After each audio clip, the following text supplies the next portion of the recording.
আসসালামু আলাইকুম প্রিয় দর্শক, যে যেখান থেকে আমার ভিডিওটি দেখছেন আপনাদের সকলকে অনেক অনেক ধন্যবাদ ও আন্তরিক শুভেচ্ছা জানিয়ে শুরু করছি আজকের রেসিপি। আজকে খুবই ইজি ওয়েতে ক্রাঞ্চি একটা নাস্তা আইটেম থাকবে। আশা করি আপনাদের সকলের ভালো লাগবে। তো ফার্স্ট আমি দিয়ে দিচ্ছি, এখানে আমি 3টা আলু কুচিয়ে নিয়েছি, দেখতে পাচ্ছেন, কুচিয়ে ভালো করে ধুয়ে নিয়ে আসছি। একটু কম সময় লাগে এরকম আমি কিছু আসলে করতে চাই। তার ভিতরে আমি 2-3টে ছোট পেঁয়াজ কেটে দিয়েছি, খুব বেশি পেঁয়াজ দেইনি কারণ এটা শুধু আলু দিয়ে করতে চেয়েছিলাম। তারপরে আমি 2টো পেঁয়াজ দিয়ে দিয়েছি। তারপরে আমি এখানে দিয়ে দিচ্ছি লাল মরিচের গুঁড়ো, আর কি শুকনো মরিচের গুঁড়ো, ভাজা জিরের গুঁড়ো, ধনিয়ার গুঁড়ো ভাজা, দিয়ে দিচ্ছি চাট মশলা এবং স্বাদ মতো লবণ। তো আমি এগুলোকে মেখে নিব। মেখে নেওয়ার পরে এর ভিতরে দিয়ে দেবো আমি 1 চামচ আটা বা ময়দা,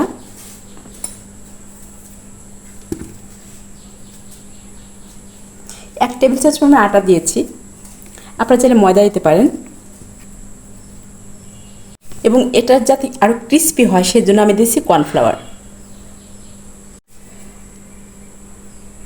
আমি 2 টেবিল চামচের একটু ছোট, এটা টি চামচের একটু বড়, 2 চামচ দিয়ে দিলাম। তো আমি এটা এখন মেখে নেব।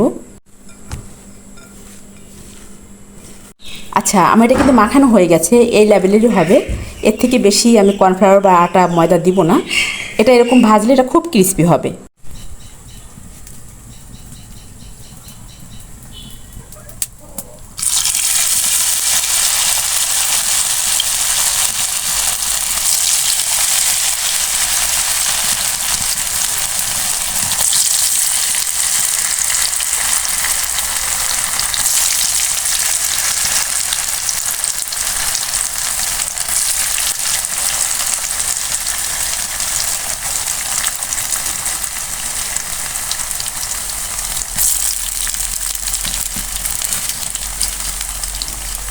তো আমি কয়েকটা দিয়ে দিলাম।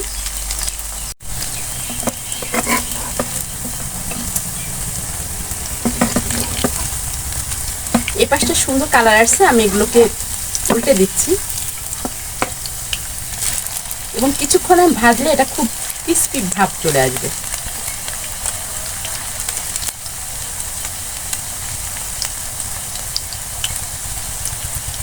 দেখতে পাচ্ছেন আমি কিন্তু হলুদ দেইনি।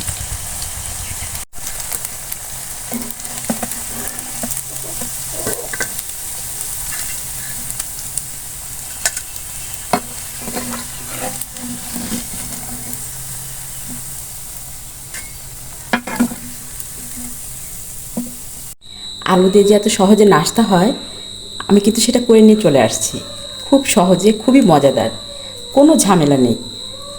দেখতে পেলেন? তো আমি এটাকে এখন একটু সাজিয়ে দিচ্ছি।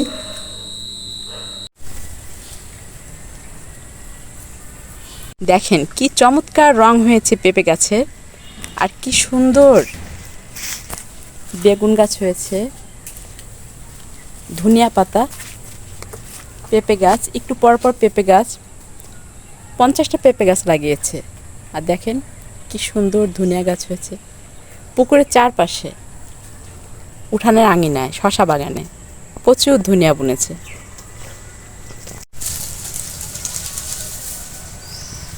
গাছ থেকে রশিদের ডাব পারছি, দেখছেন, আমি হেল্প করছি ওকে।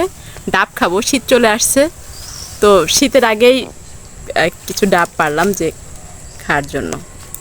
কি সুন্দর দেখেন, শেষমেশ ডাব আসলো মাটিতে গাছের থেকে। দেখেন ডাব পারলাম, এখন একটা খাবো, সেটা কেটে দিচ্ছে, আমি খাবো।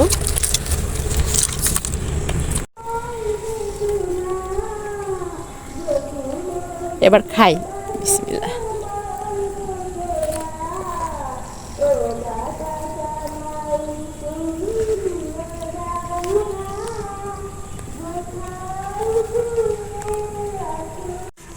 ডাব খেতে গিয়ে আমার একদম 12টা বেজে গেছে, অনেক পানি ছিল, বিশ্বাস করেন, এত পানি ছিল আমি খেতে খেতে শেষ করতে পারি না, তবে খুব মিষ্টি পানি।